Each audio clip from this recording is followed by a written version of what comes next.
তোমার আছো শুয়ে মদিনায় তুমি দেখল রোজা তোমার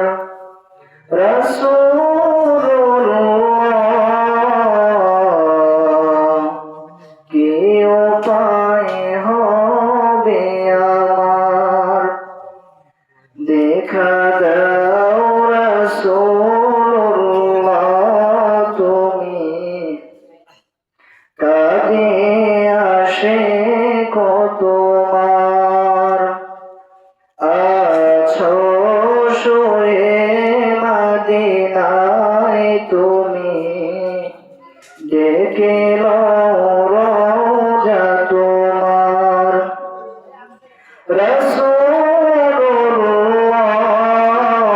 রাসূলুল্লাহ কি উপায় হবে আমার ওই মদিনার পথের ধুলি মাতম আমি পেলে ছোড়া বলি ওই মদিনার পথের ধুলি মাতম আমি পেলে ছোড়া বলি ফিরে পেতো নয়নে নূরের আধার ডেকে রোজা তোমার রাসূলুল্লাহ কি উপায় হবে আমার তোমার দেশে যায় কত আশিকান এই অধম পড়ে আছি বাংলায় ওতন তোমার দেশে যায় কত আশিকান এই অধম পড়ে আছি বাংলায় ওতন যেতে পারলাম না আমি দেশেতে তোমার ডেকে রোজা তোমার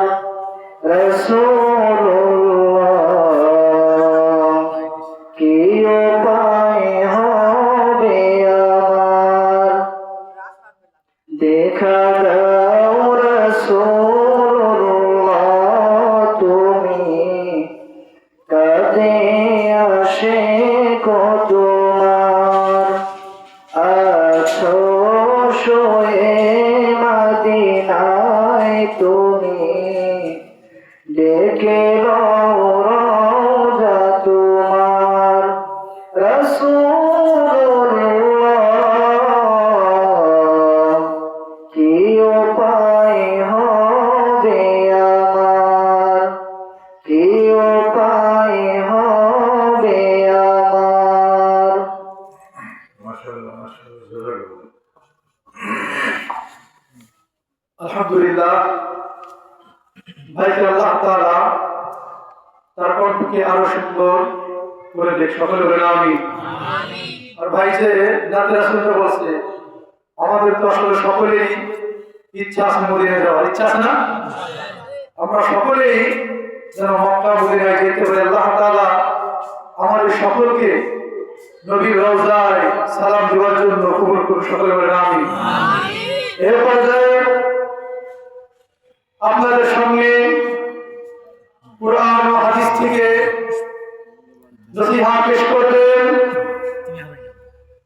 বিশিষ্ট ইসলামী চিন্তাবিদ ও মুফাসসির কুরআন জনাব হযরত মাওলানা মুফতি খালিদ সাইফুল্লাহ আজিজি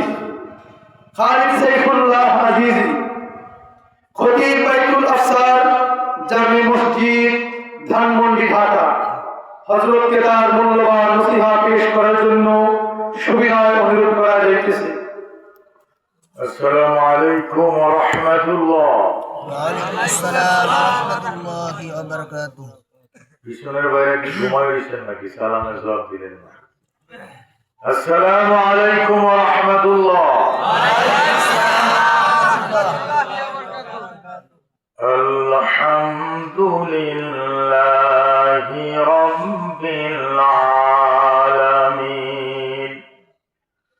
والصلاة والسلام على أشرف الأنبياء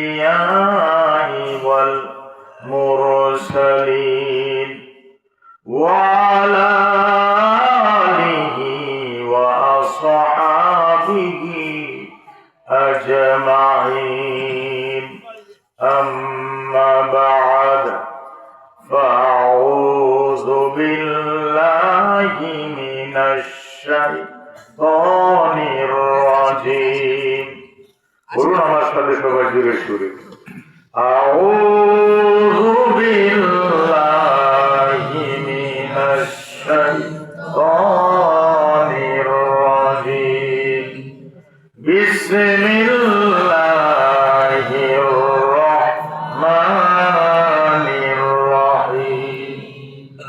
سبحان الذي أسرى بعبده ليلا من المسجد الحرام إلى المسجد الأقصى الذي باركنا حوله لنريه من آياتنا إنه هو السميع البصير.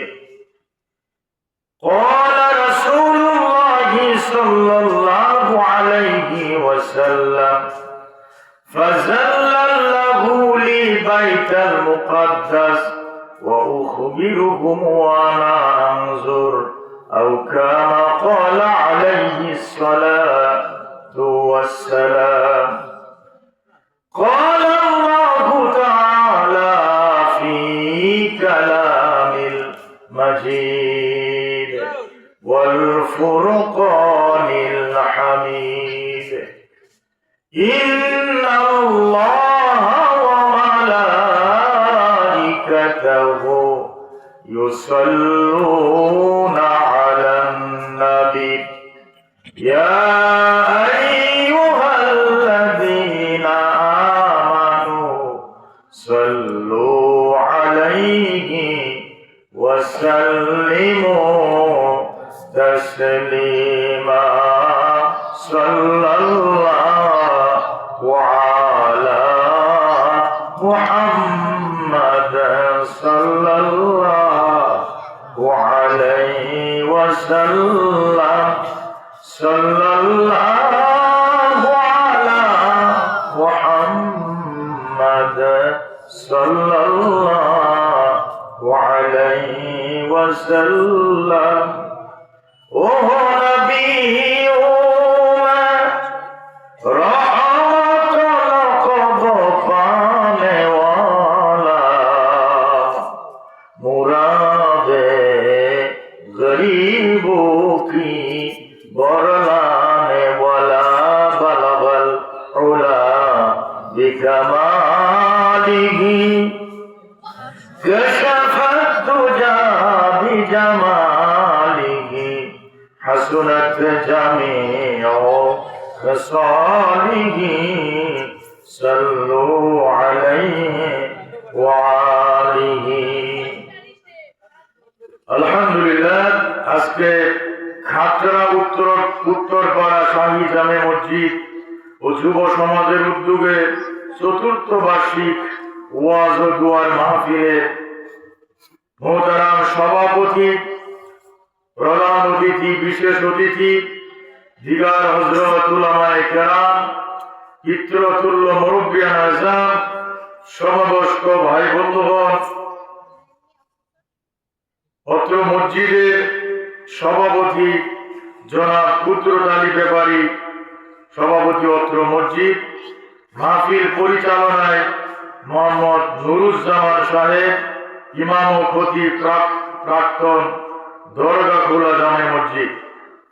আজকের মাহফিলের যুব সমাজের অলংকার, আমার প্রাণের আশিক ও তার সঙ্গীরা মিলে মুরব্বী বাবাদের সহযোগিতায় আজকে মাহফিলের আয়োজন করেছেন। আল্লাহ সবাইকে ইহ পরকালে সফলতা দান করো, সব বলেন আমিন।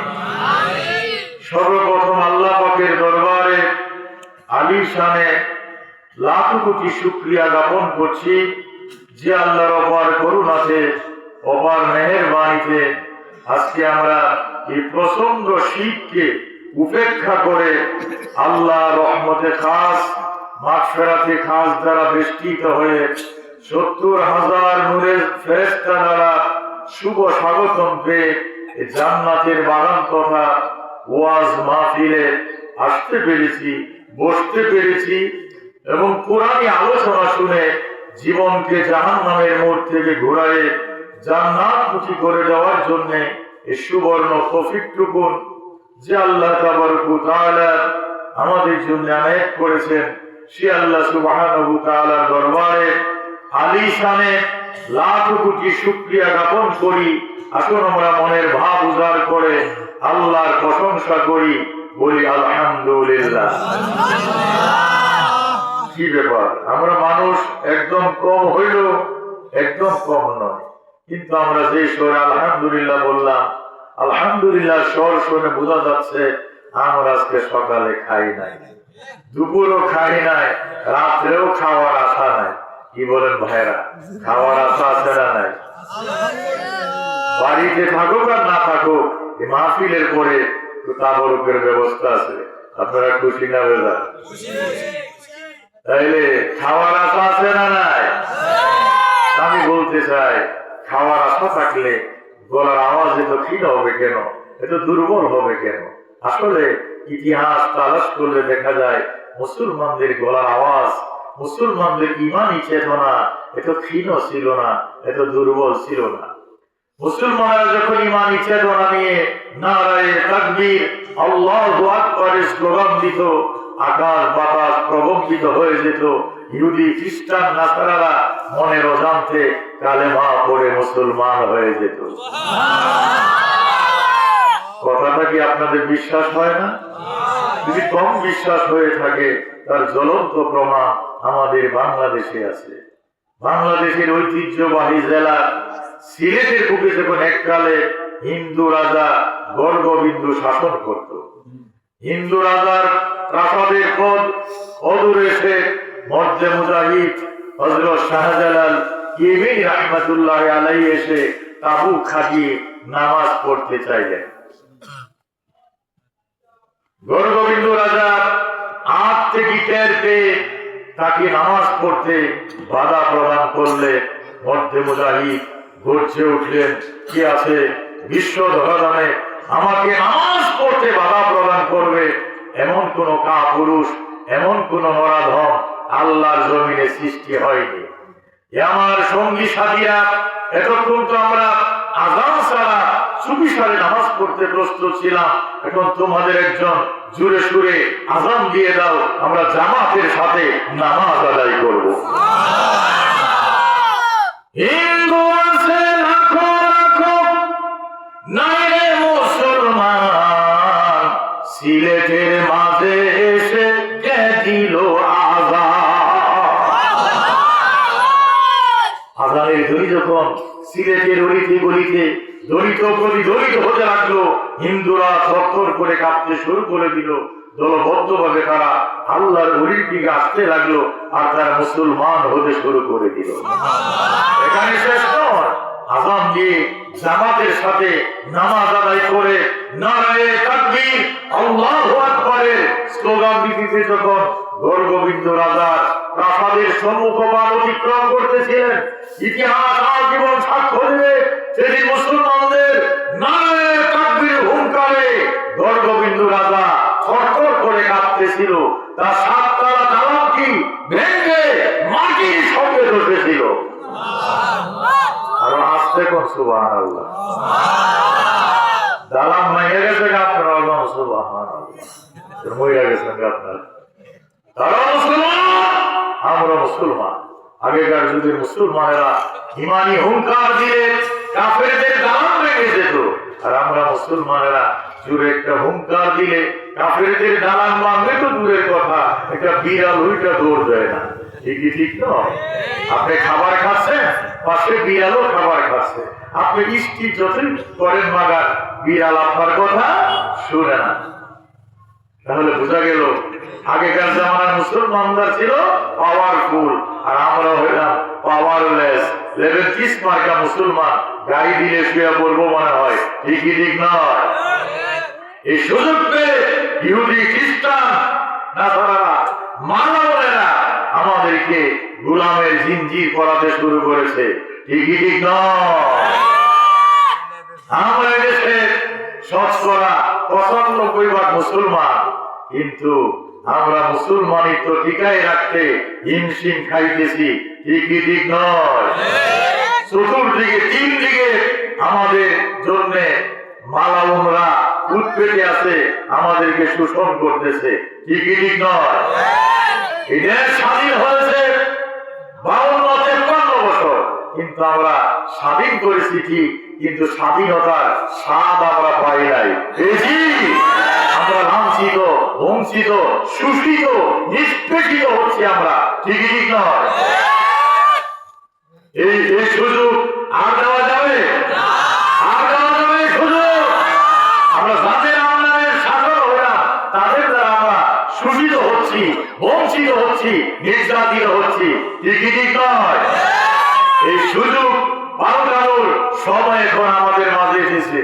এখন যদি আপনি সঠিক সিদ্ধান্ত নিতে পারেন, সঠিক জায়গায় আপনার রায় প্রদান করতে পারেন, তাহলে আমাদের ঈমান, আমল, ঐতিহ্য, মুসলমানদের ঐতিহ্য টিকে থাকবে, অন্যথায় টিকে থাকবে না। আপনারা কি পারবেন ওই সঠিক জায়গায় রায় দিয়ে আমার ঈমান, আমল, তাজ্জুদ, কোরআনের নামাজ বাংলাদেশে কায়েম করতে পারবেন?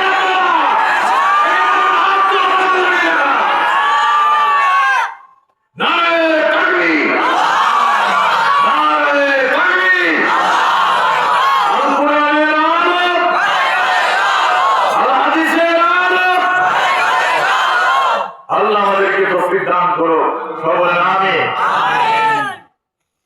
সুযোগ হাতছাড়া করা যাবে না। আল্লাহ আমাদেরকে তৌফিক দান করো। এতদিন আমরা মাঠে ময়দানে কোরআনের কথা বলেছিলাম হিকমতে। হিকমতটা কি?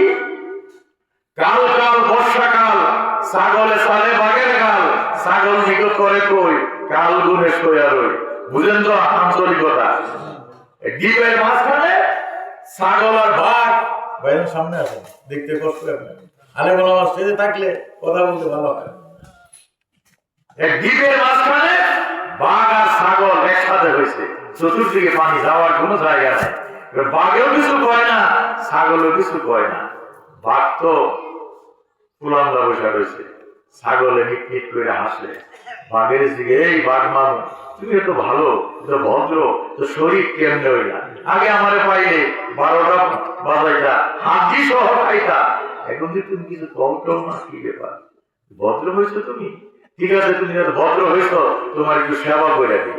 ছাগলে জিভ বাবার করে বাঘের গাল ছাড়ে। বাঘে ফুলান দিয়ে কয়, ছাগল কাল কাল বর্ষাকাল, ছাগলে ছাড়ে বাঘের গাল, ছাগল নিগত করে কই, কাল গুনে শোয়া লই। বর্ষাকাল চিরদিন থাকবে না, একদিন শুনি হবে, সেদিন তোর হাড্ডি সহ খাবো। আমরা গত 15-17 বছর আমাদের বর্ষাকাল ছিল, আমাদের বর্ষাকাল ছিল, মসজিদের মুসল্লিও নিরাপদ ছিল না, তাদেরও বর্ষাকাল ছিল। আল্লাহ রহমতে গত 5ই আগস্ট আমাদের সূর্য এসেছে, বর্ষাকাল চলে গেছে। ঠিকই না? এখন আমরা বসে থাকতে রাজি নয়। আমরা এখন কোরআনের সৈনিকেরা, কোরআনের আদর্শের মানুষেরা সুদে আসলে হিসাব করে দিব। যদি জীবন দিতে হয়, রক্ত দিতে হয়, জেল দিতে হয়, আমাদের সমাজ জন্য কোরআনের বিধান কায়েম করে ছাড়বে ইনশাআল্লাহ। আল্লাহ আমাদেরকে তৌফিক দান করো, সবাই আমিন। আমি ওই শিবানী মহাগ্রন্থ আল কোরআনে পাক 15তম পারা সূরাতুল বানী ইসরাঈলের 1 নম্বর আয়াত তেলাওয়াত করেছি। সূরা বানী ইসরাঈল নাযিল হয়েছে মক্কা মুআজ্জামায়। এই সূরাটির মাঝে 12টি রুকু রয়েছে, 111টি আয়াত রয়েছে। এই সূরার শানে নুজুল এবং পূর্ববর্তী সূরা কাহফের শানে নুজুল প্রায় একই। কেমনে সেটা আপনাদের বোঝাচ্ছি। এটা শানে নুজুল হয়েছে নবী মুহাম্মদ রাসূলুল্লাহ সাল্লাল্লাহু আলাইহি ওয়াসাল্লাম যখন মক্কার জমিনে কুরআনের দাওয়াত দিতে লাগলেন, কালেমার দাওয়াত দিতে লাগলেন, কুফারে কুরাইশদের মাথা নষ্ট হয়ে গেছে। নবীজি 13 বছর বয়সে হিলফুল ফুজুল সংগঠন করে মক্কা থেকে অন্যায়, অনাচার, পাপাচার, দুরাচার, নিশা এগুলো দূর করতে সক্ষম হয়েছিলেন। বলেন আলহামদুলিল্লাহ। আজকে আমি যে মাহফিল আজকে এসেছি, আমার যুবক ভাইরা আল আকসা না শুনলেন না? আল আকসা ফাউন্ডেশন করে নবীজির উত্তরসূরি হয়ে নবীজি যেভাবে 12 বছর বয়সে যুবক, তাকড়া যুবক হয়ে তিনি হিলফুল ফুজুল সংগঠন করে যে মক্কাতে অনাচার, পাপাচার, যা কিছু যত পাপাচার আছে সবকিছু সেখানে ছিল। নারীর মর্যাদা ছিল না, এতিমের মর্যাদা ছিল না, কিছু মারামারি, কাটাকাটি, রাহাজানি সবকিছু হইতেছিল ওখানে। ওই 13 বছর বয়সে নবী মুহাম্মদ রাসূলুল্লাহ সাল্লাল্লাহু আলাইহি ওয়াসাল্লাম হিলফুল ফুজুল সংগঠন করে যুব সমাজকে আদর্শ যুবক বানাতে সক্ষম হয়েছিলেন। বলেন আলহামদুলিল্লাহ। আমার ভাইরা, তোমরা জাহিদ না? আমার প্রাণের ছোট ভাই জাহিদ, আমার প্রাণের ছোট আশিক, সবার তো নাম জানি না।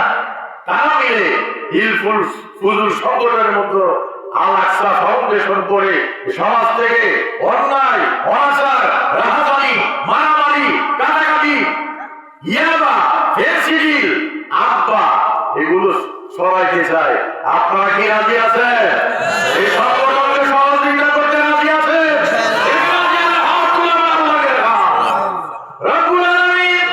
এই সমাজের যুবকেরা আবার বৃদ্ধা বনিতারা আল আকসা ফাউন্ডেশন করে হিলফুল ফুজুল সংগঠনের মতো এই সমাজ থেকে অন্যায়, অনাচার, পাপাচার দূর করতে চায়। আমার আল্লাহ এই ফাউন্ডেশনের মাধ্যমে এগুলো দূর করার জন্য আমার যুবক ভাইদেরকে তৌফিক দান করো। এভাবে নবী মুহাম্মদ রাসূলুল্লাহ সাল্লাল্লাহু আলাইহি ওয়াসাল্লাম ছিলেন সমাজ সংস্কারক। তিনি হেরা গুহা থেকে কুরআন প্রাপ্ত হয়ে তিনি দুষ্ট ছেলেদেরকে আলাদা করে দেন, আলাদা করে একদম মাঝখানে বসা, এটা তাদের দোষ না, বয়সের দোষ।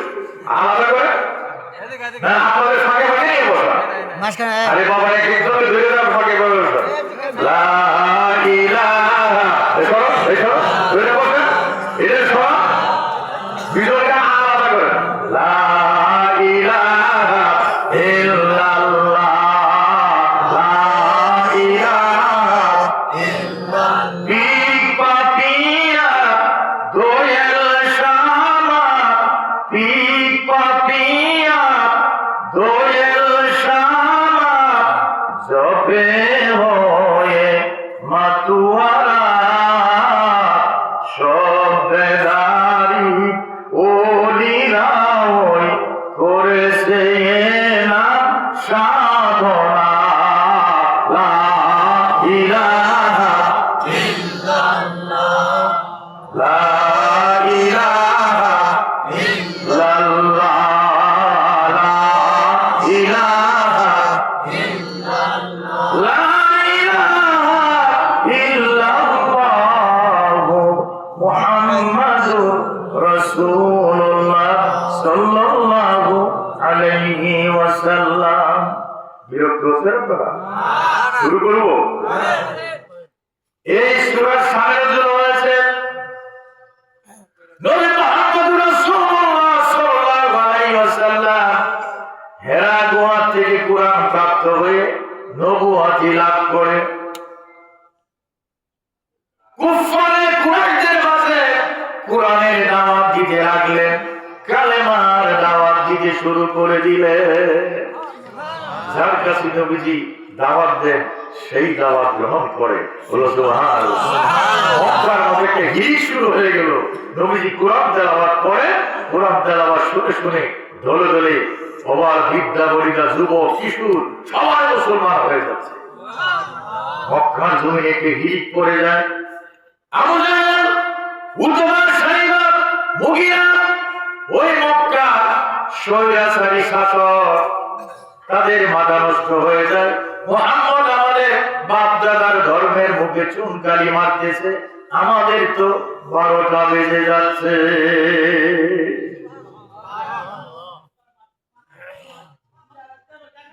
নবীজি কি করে নবীজির কোরআন তেলাওয়াত বন্ধ করা যায়? অনেক আইন আবু জাহেল করতেছে। আবু জাহেল সমাজে আইন করে দিল। وقال الذين كفروا لا تسمعوا لهذا القرآن والغوا فيه لعلكم تغلبون।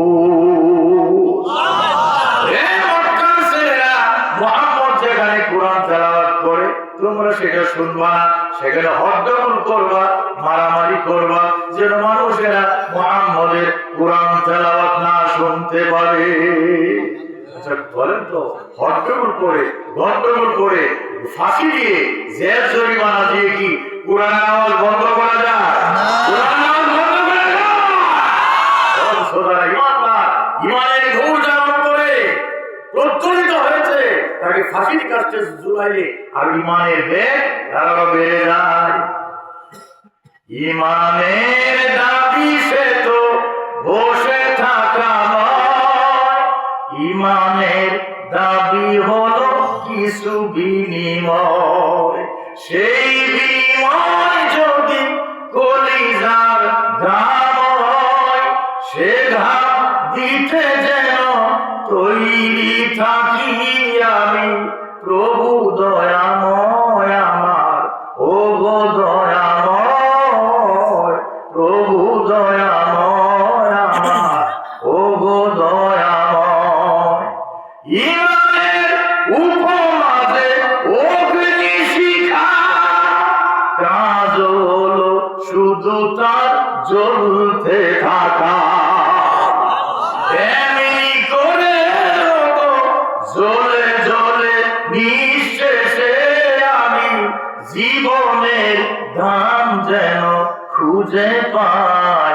প্রভু দয়াময় আমার, ও গো দয়াময়, প্রভু দয়াময় আমার, ও গো দয়াময়। আমাদের উদ্দেশ্যে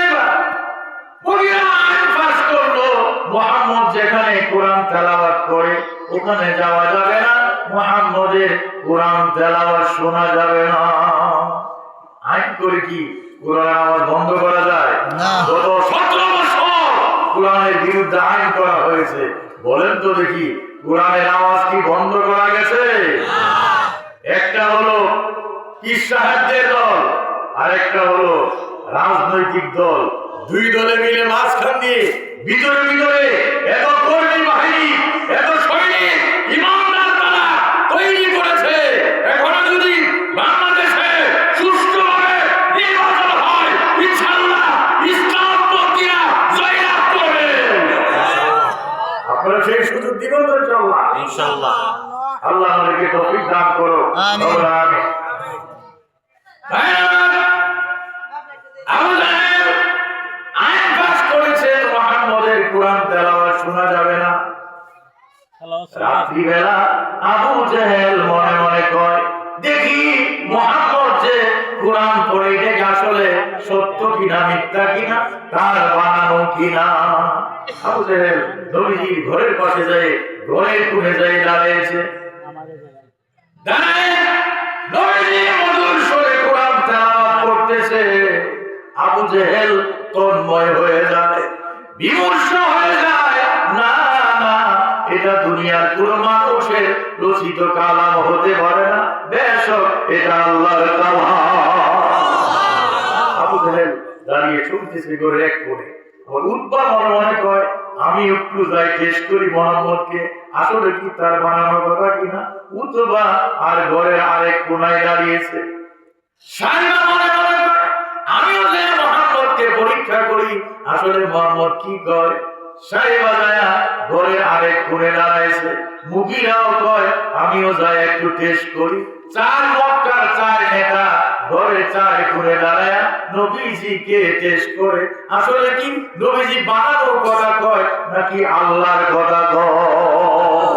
নবীজি কার কথা কয়? মা ইয়ানতিকু আনিল হাওয়া ইন হুয়া ইল্লা ওয়াহিয়ুন ইউহা। মুহাম্মদ হারগিজ না গুফতা তা গুফতা জিবরাইল, জিবরাইল হারগিজ না গুফতা তা না গুফতা রব্বুল জলিল। নবীজি মোর বলতেন না কথা, জিবরাইল না বলিলে, জিবরাইল বলতেন না কথা মোদের আল্লাহ না বলিলে। আল্লাহ মিথ্যা কথা কয়? আমার আল্লাহ সার্টিফাই করেন ওয়ামান আসদাকু মিনাল্লাহি কিলা। আল্লাহর কথাতে সত্য নির্ভরযোগ্য আর কারো কথা হতে পারে না। নবীজি কার কথা বলে? আল্লাহর কথা বলে যে আল্লাহ সত্যবাদী, আমাদেরকে সৃষ্টি করেছেন, বিশ্বজাহান সৃষ্টি করেছেন। তাহলে সৃষ্টি যার ইনিল হুকম ইল্লা লিল্লাহ, সৃষ্টি যার আইন চলবে তার, ঠিক ঠিক নয়। আমরা আল্লাহর আইন সৎযুগের শাসন আমরা এই জমিনে কায়েম করতে চাই। আপনারা সৈনিক হতে রাজি আছেন না? ইনশাআল্লাহ কে রাজি আছেন? হাত তুলে আল্লাহকে দেখা। আল্লাহ আমাদেরকে তৌফিক দান করো। সবাই আমি কোনো দল বুঝি না, আওয়ামী লীগ বুঝি না, বিএনপি বুঝি না, জাতীয় পার্টি বুঝি না। আমরা মুসলমান, কোরআনের রাজ দুনিয়াতে কায়েম করার জন্য একমত আছি না নাই? আল্লাহ আমাদেরকে তৌফিক দান করো। সবাই আমি একটু লাল সার ব্যবস্থা করো।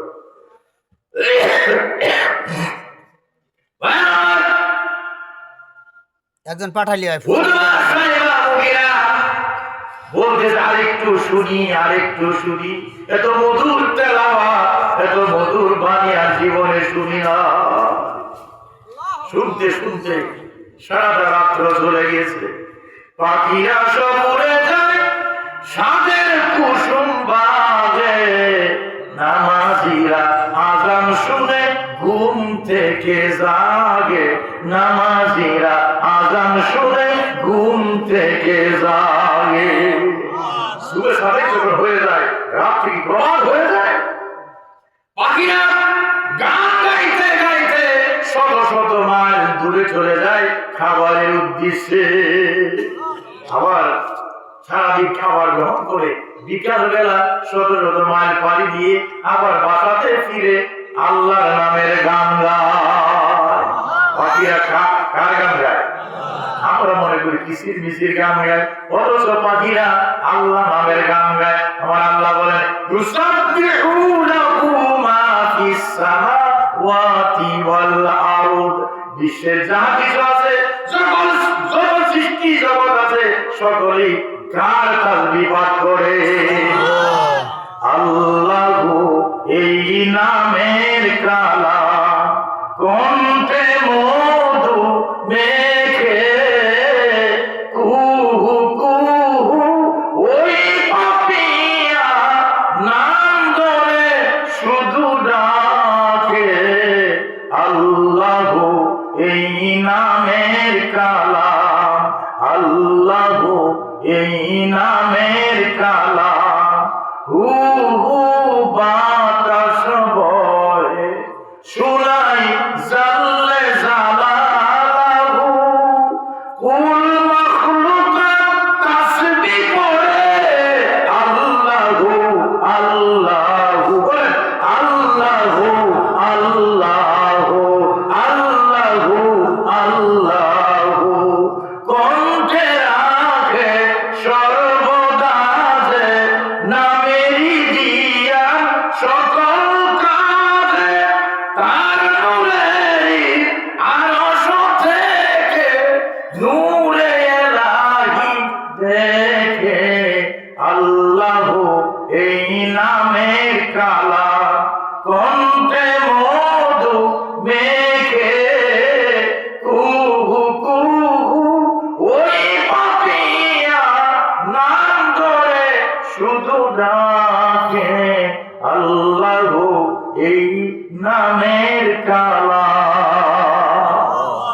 পাখিরা কার গান গায়? আল্লাহ। সুরে সুরে ঘরে গিয়েছে পাখিরা আল্লাহর নামের গান গাইতে গাইতে খাবার সংগ্রহ করতে যায়। ওদিকে আজান শুনে মুসল্লিরা মসজিদে নামাজ পড়তে যায়। আবু জেহেল রাত্রে হায় হায়, রাত্র প্রভাত হয়ে গিয়েছে, এখন যদি আমি এখানে দাঁড়ায় থাকি মানুষে কি বলবে? উদ্বা সাহেবা মুগিরা চার নেতা দৌড় মেরেছে, রাস্তার মাঝখানে যায় চার নেতা একখানো ধাক্কা লাগছে। তুই কে? আমি আবু জেহেল। তুমি কি উদ্বা সাহেবা মুগিরা? আমরা মাত্র দিনের সকালবেলা সংসদ আইন পাস করলাম যে মুহাম্মদের কোরআন তেলাওয়াত শোনা যাবে না। তোমরা যদি আমরা যদি এইভাবে মুহাম্মদের কোরআন তেলাওয়াত শোনার জন্য পাগল হয়ে যায়, আমাদের নেতৃত্ব আর কর্তৃত্ব তো জনগণ মানবে না। সাইনাটা একটা হাত দিয়া তওবা করছে, তওবা কর, আমরা মুহাম্মদের কোরআন তেলাওয়াত শুনতে আসবো না। পরের দিন আবার সাইনাটা কিভাবে যায় দস্তাবেজ শুরু করে কোরআন তেলাওয়াত শুনে বলো সুবহানাল্লাহ। এটা কোরআন কার বাণী? আল্লাহ। কোরআন কার বাণী? এভাবে যখন নবীজি কোরআন তেলাওয়াত করে করে কোরআনের দাওয়াত দিয়ে দিয়ে মক্কার জমিনে যুবকদেরকে বৃদ্ধদেরকে মুসলমান বানাতে শুরু করেছে, কাফেরদের মাথা নষ্ট হয়ে গিয়েছে। আবু জেহেল মুহাম্মদকে মারার জন্য, যেহেতু আবু জেহেল ছিল ওই মক্কার শৈল শাসকের প্রধান, উতবা সাইবা মুগিরা, তারা ছিল মন্ত্রী, প্রধানমন্ত্রী উজির নাজির। আবু জেহেল আইন পাস করে মুহাম্মদের কোরআন তেলাওয়াত বন্ধ করতে পারে না। সে যুবকদেরকে ডাইকা পরামর্শ করছে, যুবকের দিকে মুহাম্মদ যে রাস্তা দিয়া মসজিদে যায় ওই রাস্তার মাঝখানে একটা কূপ খনন কর। কূপ খনন করলে তারপরে মুহাম্মদ যখন সকালবেলা মসজিদে যাবে কূপের উপরে লতা পাতা দিয়ে রাখ, মনে করে মুহাম্মদ গর্তের ভিতরে পড়ে যাবে, আর তোরা চতুর্দিক থেকে এসে পাথর মেরে মুহাম্মদকে মেরে শেষ করে দিবে। ও আমাদের কি লাভ? তোদেরকে ফিস দিব, চাঁদা দিব, আছে না? চাঁদা আছে না? চাঁদা ছেড়ে আপনারা এই গত 11 মাসে চাঁদা কাউকে শিখাইতে হবে না। চাঁদা কারে করে? আপনাদের কাছে নেই, আপনাদের সমান নাই। আল্লাহ তো হেদায়েত করো। তোদের চাঁদা চাঁদা দিব আসলে। ও চাঁদা ঠিক আছে, চাঁদা দিলে আমরা থাকবো, তা করবো আমরা, আছে না? যেরকম নেতা সেরকম প্রজা। যুবকেরা সারা রাত্র গর্ত খনন করছে, গর্ত খনন করিয়া উপরে লতা পাতা দিয়া যুবকেরা চলে যাচ্ছে। আবু জেহেল তারা কিন্তু ভোর রাত্রে মুহাম্মদ যখন সুরে সাদেকের চাইলে মসজিদে যাবে তখন মোহাম্মদ মনের ভুলে পড়ে গেলে ওরা একটা পাথর মারবে। ঠিক আছে চাচা, চাচা দিবেন তো ঠিক মতে? আরে দিব মানে মুহাম্মদের মারতে সব কিছু দিয়া দিব। ঠিক আছে চাচা, ঠিক মতে পাথর মাইরা মুহাম্মদকে শেষ করবে। যুবকেরা শুনে যায় মোহাম্মদ কিন্তু খুব চালাক, কুয়ার ভিতরে পড়ে গেলে পাথর মারতে মারতে মোহাম্মদ কিন্তু বাঁচার জন্য বলতে পারে আমি মোহাম্মদ না, আমি আবু জেহেল। তখন পাথর আরো বেশি মারবে। ঠিক আছে চাচা, কি জীবন পায় আমার পায়, কোনো সমস্যা নেই। যুবকেরা গর্ত খনন করে গর্তের উপরে লতা পাতা দিয়ে রাত্রে ঘুমাইতে গেছে। যুবক কালে ঘুম যে কি আসে, বাবা মসজিদের সভাপতি বাবা আমির শাহ চিল্লা দিয়েছে, তিন চিল্লা পুরানো নামাজ পড়ে না, পুরারে টানে আরো ঘুম বেশি আর ঠেঙ্গা টানলো, যুবকদের ঘুম ভাঙিয়ে আসবে না। সারা রাত্র গর্ত ফিরা যুবকেরা জনমের ঘুম দিছে, নাক ডাকে কার খবর কে নেয়? ওদিকে পাখিরা গান গাইতে গাইতে আল্লাহ নামের গান গেয়ে বহুদূরে খাবারের উদ্দেশ্যে চলে যায়। পাখির গুঞ্জন শুনে আবু জেহেলের ঘুম ভেঙে গেল। আবু জেহেল তো কি রে, প্রভাত হয়ে গেল, মুহাম্মদ কি কুয়ার মধ্যে পড়লো না?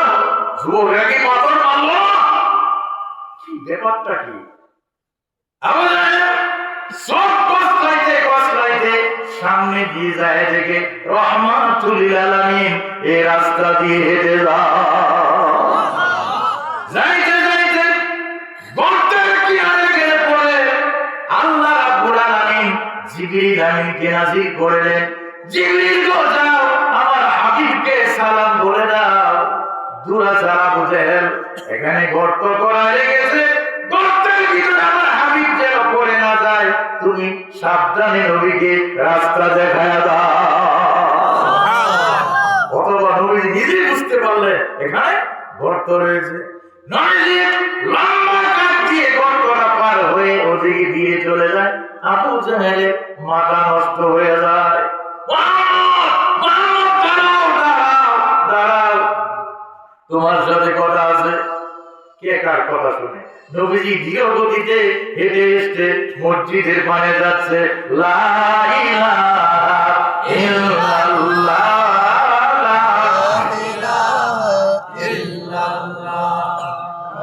জোরে জোরে, লা ইলাহা ইল্লাল্লাহ, লা ইলাহা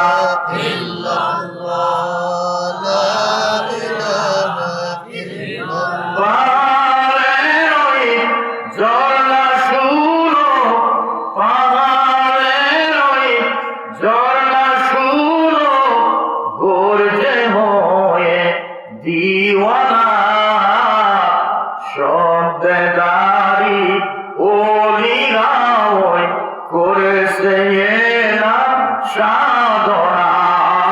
লা ইলাহা ইল্লাল্লাহ, লা ইলাহা ইল্লাল্লাহ, লা ইলাহা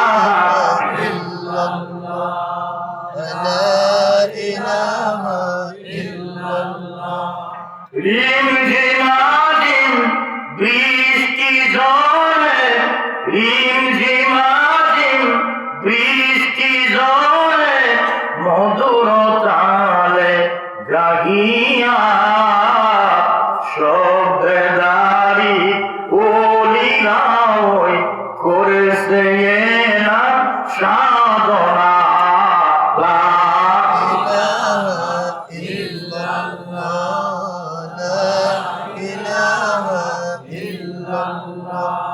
লা ইলাহা ইল্লাল্লাহু মুহাম্মাদুর রাসূলুল্লাহ সাল্লাল্লাহু আলাইহি ওয়াসাল্লাম।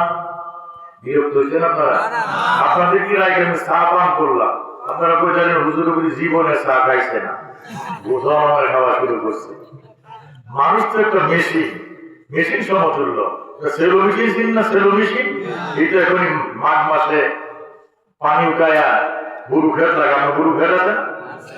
সেলো মেশিন যখন ঘন্টার পর ঘন্টা সার্ভিস দিতে থাকে, মাঝখানে যদি তেল মোবিল শেষ হয়ে যায়, ভুট করে বন্ধ হয়ে যায়। কেন?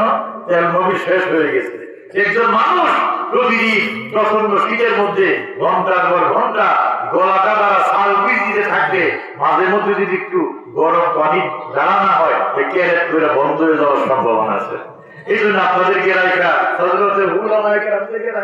আপনাদের রাইখা আমি একটু গরম পানি ঢাললাম। আপনার বিরক্ত হচ্ছে না তো? আল্লাহ আপনাদের হায় দিতে দান করুক, সকলে আমিন।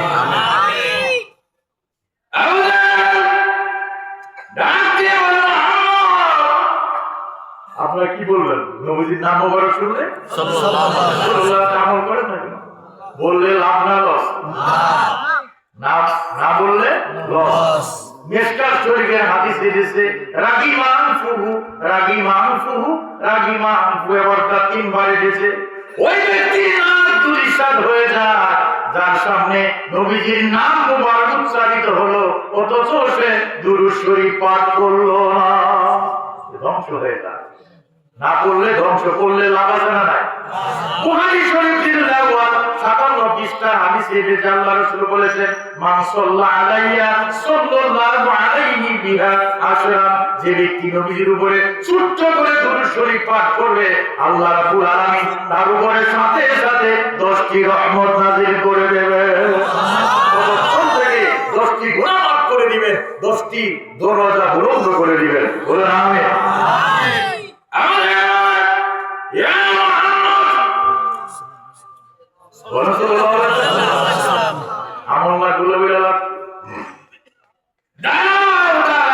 তোমার সাথে কথা আছে, কে কার কথা শুনে?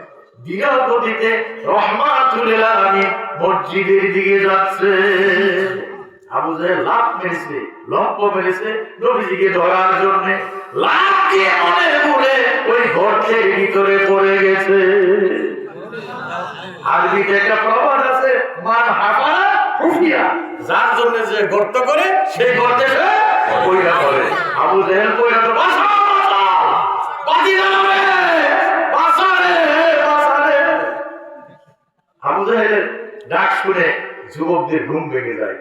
যুবকদের সর্দারে ঘুম ভেঙে, তাড়াতাড়ি ওঠ, মুহাম্মদ গুহায় পড়ে গেছে, যদি পাথর না মারি এই গর্ত পুরা ভিজা যাবে। আবু জাহেল চাচা সাদা দিত না, তাড়াতাড়ি ওঠ। যুবকদেরকে ডাকিয়ে উঠায়া, আমাদের যে যুবক না, কিন্তু এই যে আল আকসা ফাউন্ডেশনের যুবকেরা, মক্কার জোড়াস্তা যুবকদের কথা আমি বলছি।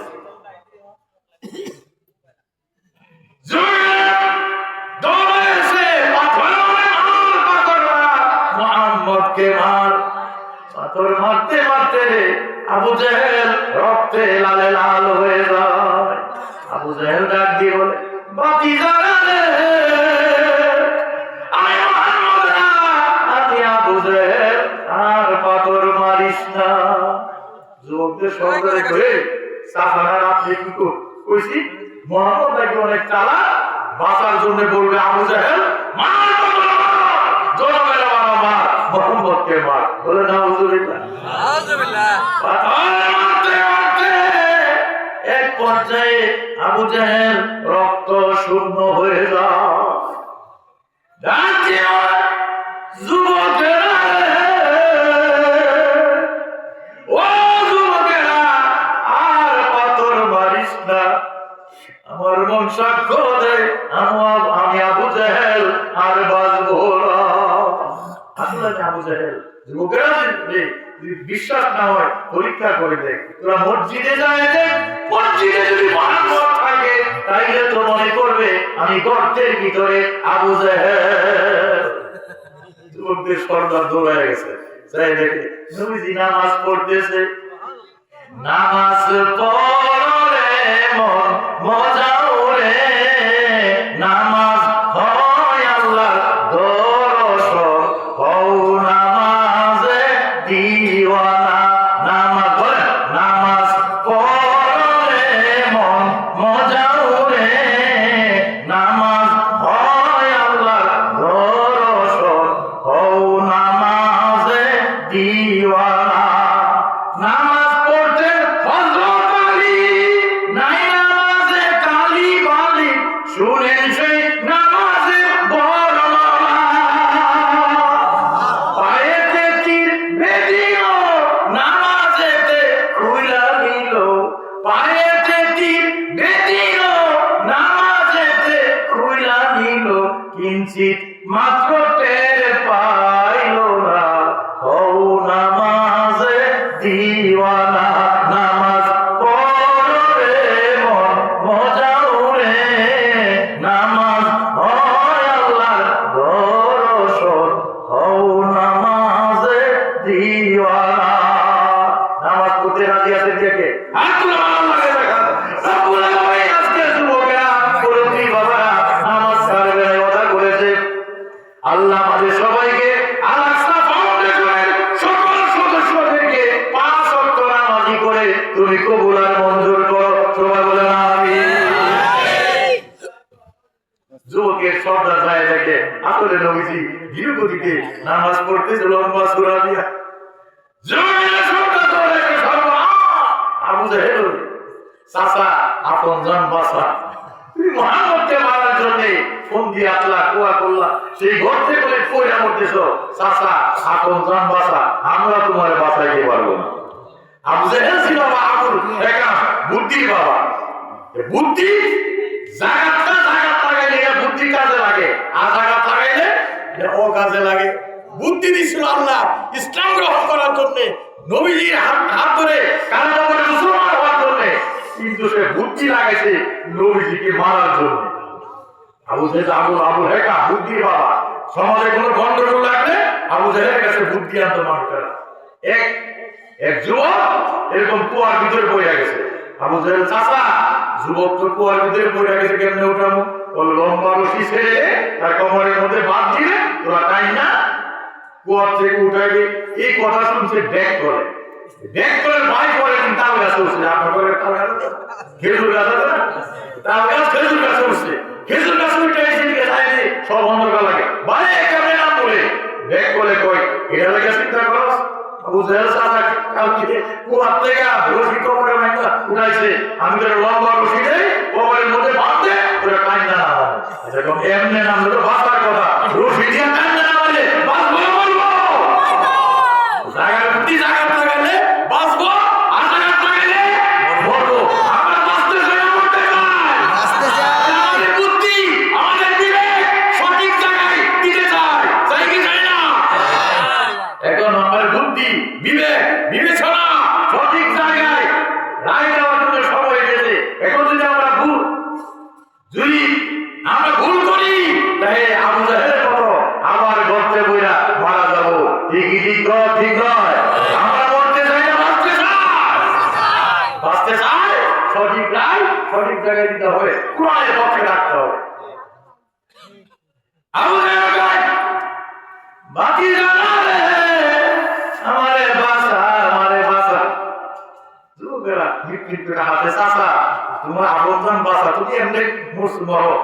আবুল বাতিজারা রে বাড়িতে চলে যায়, লম্বা রশি নিয়ে আয়, আমার কুয়ার ভিতরে রশি ছেড়ে দে, আমি রশির মধ্যে শক্ত করে ধরবো, তোরা টেনে টেনে আমাকে উঠাবে। নেতা ঘর চাষারে উড়া নাই চাকা পাবো না, সব বিধা ধরে যা বাড়িতে যা রশি নিয়ে আয়। যার বাড়িতে রশি আয় না, কুয়ার পরে রশির স্তূপ দিছে, স্তূপ দিয়ে একটা রশি ছাড়ে আবু জাহেল আধ হাতের জন্য ধরতে পারে না। আরেকটা রশি ছাড়ে, আবার এক রশি আধা হাত নিচে চলে যায়, রশি প্রায় ছাড়া শেষ হয়ে যায়। আবু জাহেল চিৎকার দিয়ে বলে, যুবকেরা ও যুবকেরা, কুয়ার ভিতরে আর রশি ছাড়িস না, আমাকে আর মাটির নিচে ডাবাইস না। আমার মন কেন পর্যন্ত যদি তোমরা আমার কুয়ার ভিতরে রশি ছাড়তে থাকো, আমি কেমন পর্যন্ত মাটির নিচে ডাবতে থাকবো, কেন আমি মুহাম্মদের সাথে বেয়াদবি করেছি। মুহাম্মদ ছাড়া আমাকে কুয়ার থেকে কেউ উঠাতে পারবে না। জানে যুবকেরা, যা মুহাম্মদের কাছে যা, তিনি যেন আমাকে কুয়ার থেকে উঠায় দেয়। যুবকেরা কয়, তাহলে বাংলা জায়গা পাইছো না, মুহাম্মদকে মারার জন্য তুমি কুয়া করলা, কুয়ার ভিতরে তুমি পয়লা করতেছ, তোমাকে কুয়ার থেকে উঠাবে। কান্দে আবু জাহেল কুয়ায় পড়ে, ওরা যুবকেরা তোরা মুহাম্মদকে চিনস না, আমি মুহাম্মদকে চিনি। মুহাম্মদ বড় দরদি, বড় মায়াবী, কারো বিপদ তিনি সহ্য করতে পারে না। মুহাম্মদের কাছে যা, আমার এই বিপদের কথা শুনলে তিনি দৌড়ে আসবে। যুবকেরা কয় না, আসবে না। আমাদের বুদ্ধি খাবে বলে যুবকেরা যদি তিনি না আসতে চায়, তবে বলে দিও তিনি যদি আমাকে কুয়ার থেকে উঠায়, আমি কালেমা পড়ে মুসলমান হয়ে যাব। মানুষকে কালেমা পড়ানোর জন্য পাগল, মুসলমান বানানোর জন্য পাগল। দুনিয়ার কোন কিছু দিয়ে মুহাম্মদকে খুশি করা যায় না। কেউ যদি কালেমা পড়ে মুসলমান হয়ে যায়, নবীজি খুশি হয়ে যায়। ঠিক নবী আমার চাচা বীর আমির হামজা রাদিয়াল্লাহু আনহু হরিণ শিকার করতে বনে চলে যাওয়া, হরিণ শিকার করবে, বন্দুক তীর সই করেছে। হরিণ আল্লাহর কাছে ডাক দিয়ে বলে, আল্লাহ গো, জবান খুলে দাও, মনের কথা নবীজিকে বলে দাও।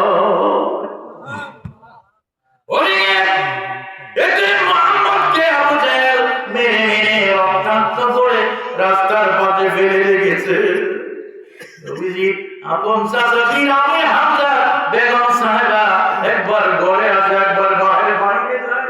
আরে আমার স্বামী মুহাম্মদের চাচা বাড়িতে নাই, তার বাবা বেঁচে নাই, মা বেঁচে নাই। যদি তার বাবা আব্দুল্লাহ বেঁচে থাকতো, আবু জাহেল কি এতিম মুহাম্মদকে এইভাবে মারতে পারতো?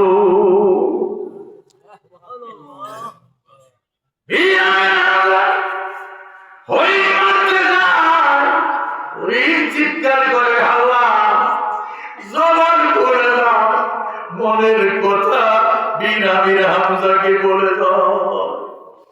হরিণের জবান খুলে দিলে পরে হরিণ সামনের দুইটা পাকে জোড়া করে বলে, হুজুর মাফ চাই, দোয়া চাই, আমার একটা কথা শুনেন, তারপরে আমাকে স্বীকার করে। ও বিরামের হামজা, আল্লাহ আমাদেরকে এরকম অনুভূতি দিয়েছে, আমাদের পশুদেরকে আমরা অনেক দূরের খবর আমরা জানতে পারি। আমি দেখতে পাচ্ছি এতিম মুহাম্মদকে আবু জাহেল মেরে মেরে রাস্তার পাশে ফেলে রেখেছে। রাহমাতুল আলামিন, আপনি যান, আপনার ভাতিজা তাকে উদ্ধার করে আসেন, আমি হরিণী এখানে দাঁড়ায় থাকবো, কিঞ্চিত পরিমাণ দূরে যাবো। মুহাম্মদকে রহমাতুল আলামিনকে উদ্ধার করে আসেন। বাড়িতে ঢুকতে চায়, আমি হামজা বেগম সাহেবা চিৎকার দিয়ে বলে, স্বামী গো, হাতে ধরি পায়ে পড়ি, তুমি ঘোড়ার থেকে পা না বাইবা। আমাদের আপন ভাতিজা মুহাম্মদকে আবু জাহেল মেরে মেরে রক্তাক্ত করে রাস্তার পথে ফেলে রেখেছে। মুহাম্মদকে উদ্ধার না করে তুমি ঘরে আসতে পারবা? ঘোড়া ঘুরাইয়া নবীজির কাছে চলে যায়, ডাক দিয়ে বলে, ভাতিজা মুহাম্মদ, কে তোকে মেরেছে? কে তোমাকে এরকম রক্তাক্ত করেছে? আমার কাছে খুলে বলো। তুমি যদি কষ্টে বলে আবু জাহেল। ঘুরাইয়া আবু জাহেলের বাড়িতে যায়, মাথা বরাবর একটা আঘাত করে তরবারির মধ্যে রক্ত মাখায়া নবীজির কাছে চলে আসে। ও ভাতিজা মুহাম্মদ, আর কাঁদিও না, আর দুঃখ পেও না, আমি আবু জাহেলের প্রতিশোধ নিয়ে এসেছি। এই জন্য আবু জাহেলের মাথা পাতায়া তরবারিতে রক্ত মাখায়া নিয়ে এসেছি।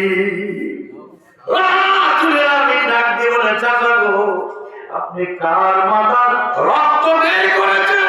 রক্ত দেখায় আমাকে খুশি করতে পারবেন না, কেননা আমি দুনিয়াতে মানুষের রক্ত প্রবাহিত করার জন্য আসি না।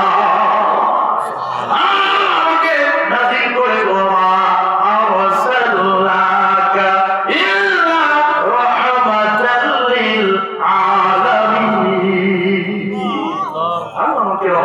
পাঠিয়েছে, আমি রক্তাক্তি করার জন্য দুনিয়াতে আসি না।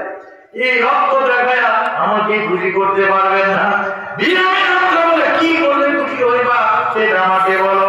আর মোহাম্মদ বলে, যেই কারণে আবু জাহেল আমাকে রক্তাক্ত করেছে, কোরআনের দাওয়াত দেওয়ার কারণে, কালেমার দাওয়াত দেওয়ার কারণে, ওই কালেমা যদি আপনি পড়েন তাইলে আমি মোহাম্মদ খুশি।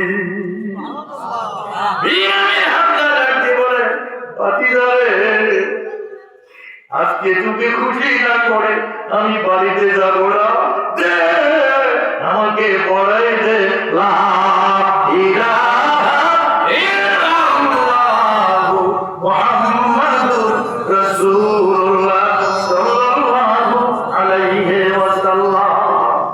বিরামের হামজা উহুদের যুদ্ধে শহীদ হয়েছে। ওয়াহশী তাকে বল্লম দিয়ে আঘাত করে বিরামের হামজাকে শহীদ করে দিয়েছে। ওয়াহশীর শেষ বয়সে 15 দিন আগে নবীজির ওফাতের 15 দিন আগে ওয়াহশী নবীজির হাত ধরে কালেমা পড়ে মুসলমান হয়েছে। নবীজি বলে, ওয়াহশী রে, তুমি তো ওই ওয়াহশী যে ওয়াহশী আমার চাচা বিরামের হামজাকে শহীদ করেছিলে। মুসলমান হয়েছে আমার হাত ধরে, তোমার জীবনে করে পাপ হয়েছে ঠিক, কিন্তু তুমি আমার সামনে বেশিক্ষণ দাঁড়ায় থাকিও না। তোমার দিকে তাকাইলে আমার চাচা বিরামের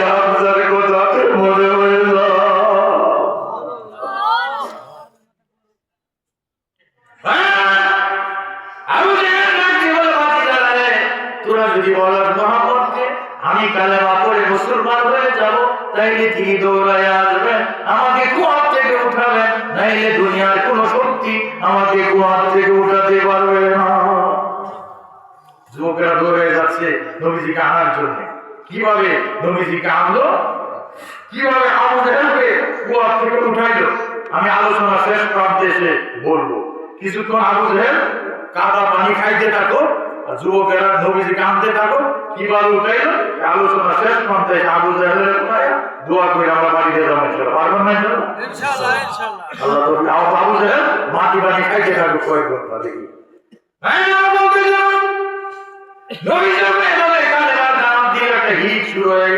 নবীজির কালেমার আওয়াজ বন্ধ করা যাচ্ছে না, কোরআনের আওয়াজ বন্ধ করা যাচ্ছে না।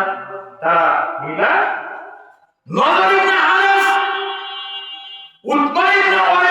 দুইজন ব্যক্তিকে মদিনাতে পাঠিয়ে দিল। মদিনাতে যায় তোমরা ইহুদি পণ্ডিতদেরকে জিজ্ঞেস করো, মুহাম্মদ যে আমাদের ধর্মের বাপ দাদা ধর্মের মুখে চুনকালি মারতেছে, আসলে কি তিনি আখিরি জামানার পয়গম্বর কিনা? তাওরাত জাবর ইনজিল কিতাবে কোনো পূর্বাভাস আছে কিনা? দুইজন ব্যক্তি যায় মদিনাতে ইহুদি পণ্ডিতদের সাথে পরামর্শ করলো, হুজুর আমাদের সমাজে মুহাম্মদ নামের এক যুবক এসে কোরআন তেলাওয়াত করে আমাদের বাপ দাদা ধর্মের মুখে চুনকালি মারতেছে, ধরে ধরে মানুষ মুসলমান হয়ে যাচ্ছে, ব্যাপারটা কি? আসলে কি তিনি আখিরি জামানার পয়গম্বর? কোন পূর্বাভাস আপনারা ঐশীমানিক কিতাবে পেয়েছেন? ইহুদি পণ্ডিতেরা বলে, হ্যাঁ, মুহাম্মদ নামের একজন যুবক মক্কাতে জন্মগ্রহণ করবে, তার বাবার নাম হবে আব্দুল্লাহ, মার নাম হবে আমিনা। নাম ঠিক আছে? যুবকেরা হ্যাঁ, দুজনে হ্যাঁ ঠিক আছে। তো আপনারা কেমনে জানলেন? আমাদের তাওরাত জাবর ইনজিল কিতাবে এগুলো আছে। তোমরা তাকে কিভাবে টেস্ট করবা তিনি আখিরি জামানার পয়গম্বর কিনা? তোমরা তাকে তিনটা প্রশ্ন করবা। কয়টা প্রশ্ন করবো? তিনটা প্রশ্ন করবো। তুমি তিনটা প্রশ্নের জবাব দিতে পারে, তাইলে বুঝবা তিনি আখিরি জামানার পয়গম্বর। কেন আখিরি জামানার পয়গম্বর ছাড়া তিনটা প্রশ্নের জবাব কেউ দিতে পারবে না। এক নম্বর প্রশ্ন করবা, রুহু কি? রুহ আছে না? রুহ, আত্মা, জীবন, আপনি যাই বলেন। রুহ যদি ভিতরে থাকে তাহলে মানুষ, রুহটা বের হয়ে গেলে মানুষটা কি হয়ে যায়? রুহ ভিতরে থাকলে মানুষ, রুহ বের হয়ে গেলে লাশ। আমরা সবাই লাশ খবর কি হবো না? আমার লাশের খবর বন্ধু শুনবে একদিন জানি, তখন কাঁদবে সবাই, ফেলবে শুধু দুই নয়নের পানি। মনটাকে নরম করে দে, মনে করুন আপনি একটু লাশ হয়ে গেছে, চোখের মনি করা থেকে আমার ভাই আল্লাহর ভালোবাসা যদি এক ফোঁটা পানি বের করে দিতে পারেন, আল্লাহ রাসূল বলে এই চেহারা কোনদিন জাহান্নামে জ্বলবে না। আমার লাশের খবর বন্ধু শুনবে একদিন জানি, তখন কাঁদবে সবাই, ফেলবে শুধু দুই নয়নের পানি, দুই নয়নের পানি। খালেদা নাম ছিল তোমাদের ভিতরে, জিহাদ করে চলে গেল আমার আপন ঘরে, আমার আপন ঘরে।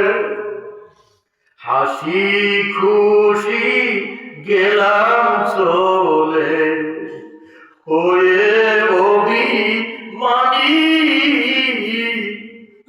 তখন কাঁদবে সবাই, ফেলবে শুধু দুই নয়নের পানি, দুই নয়নের পানি। ছেলে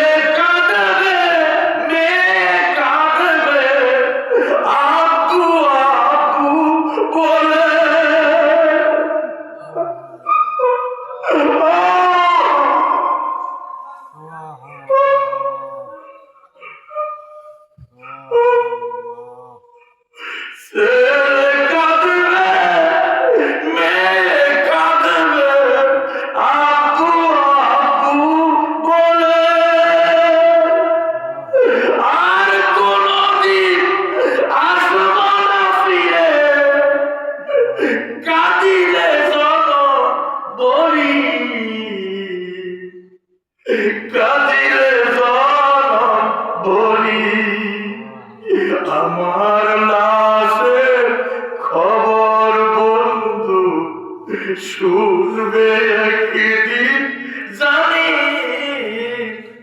তখন কাঁদবে সবাই, ফেলবে শুধু দুই নয়নের পানি, দুই নয়নের পানি। এই মুহূর্তটা আমাদের আসবে কি আসবে না? এই জন্য কবি বলে কানে जो करना है अफला की साया तोले, आखिर तो सुना पड़ेगा खाक की साया तोले। रे अल्लाह बांदा পরকালের সামান, জান্নাতের সামান, যা কিছু অর্জন করা দরকার 3.5 হাত মাটির নিচে যাওয়ার আগে অর্জন করে ফেলো। আমরা আল্লাহর নাম নিয়ে, আল্লাহ নবীর নাম নিয়ে দুনিয়াতে এসেছি, ঠিকই ঠিক নয়? আমাদের জন্মের পরে আমাদের গার্জিয়ানরা ডান কানে আযান, বাম কানে ইকামত দিয়ে জানাই দিয়েছে, হে আল্লাহর বান্দা তোমার আযান ইকামত হয়ে গেছে।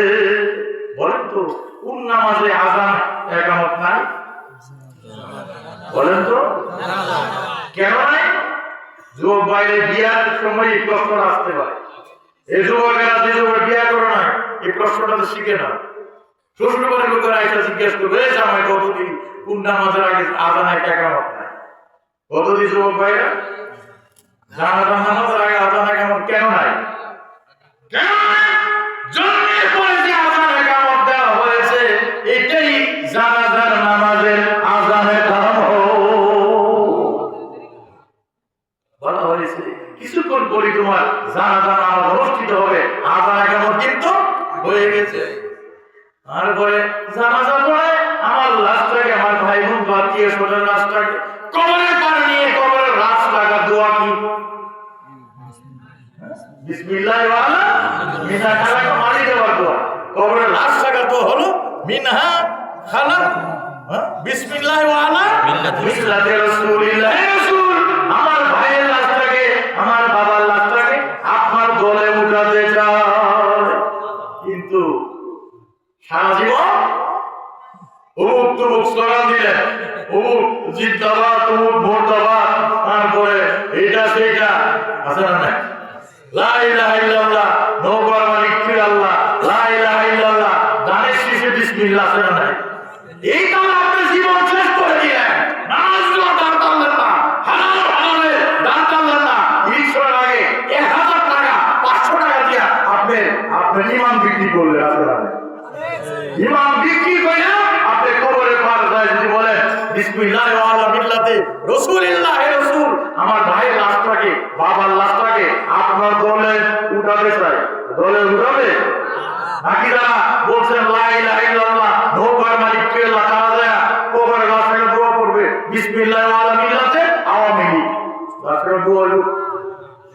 যারা নামাজ পড়া ছাইরা, সব কিছু ছাইরা, আল্লাহ রাসূল ছাইরা কই লা ইলাহা ইল্লাল্লাহ, দানের শেষে বিসমিল্লাহ, তারা যদি যায় কবরের পর দোয়া করে বিসমিল্লাহ ওয়ালা মিল্লাতে বিএনপি, কবরের রাস্তাটা দোয়া হইব, বরং কবরে ফেরেশতা ফানাও বাহাই দিব।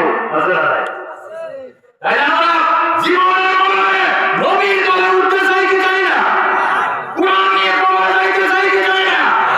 তাইলে আল্লাহর কিতাব, রাসূলের তরিকা, কুরআনের আয়াত, সত্যের শাসন এই জমিনে কায়েম করতে হবে। আপনারা রাজি আছেন না? এই রাজি না, হাত করে ভালো লাগে না।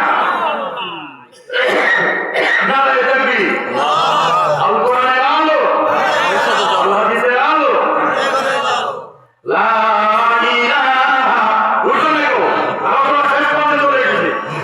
আল্লাহ